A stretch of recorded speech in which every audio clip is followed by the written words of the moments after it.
morning, traders. We've closed out the quarter, we closed out the month. You're obviously looking ahead to Q2, looking at the event risk, looking at the thematics that play through and how that affects your asset allocation going forward.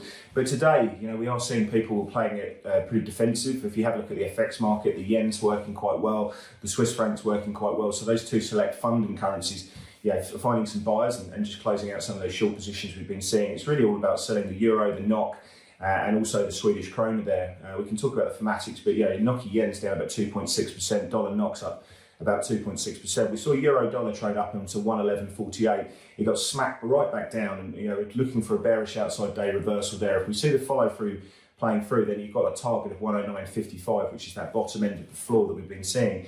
But as I say, it's really been about selling energy today. There's been a multitude of factors. The OPEC meeting saw output increase by 432,000 barrels. It was completely expected. I think the meeting was over in about 12 minutes or so. But I think obviously the big news there is that one, Vladimir Putin has signed an agree for gas to be paid for in rubles going forward, and that starts on the 1st of April. Euro ruble has dropped another 3%. That ruble's been strengthening for the last 5 days there. European nat gas was up about 2.5% on the back of this as well.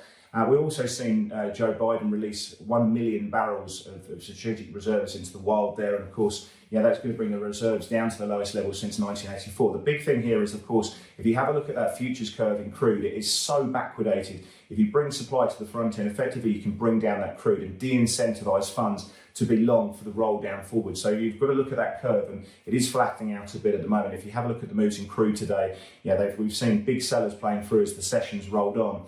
In terms of equity markets, well, we are seeing them a little bit heavy at the moment. It's defensively positioned. You see here, utilities, are working quite well. Staples are working quite well. A little bit of selling in energy, but generally speaking, it's a defensive position day. We are seeing some buying in treasuries. It's all about non-farm payrolls tonight. The market's expecting 490 on the headline. For me, it's about wages, 5.5%. I see downside risks here, but the market could be looking at this one closely. I'm not saying if it's a massive volatility event myself, but we are watching this one, and certainly the wages one closely there.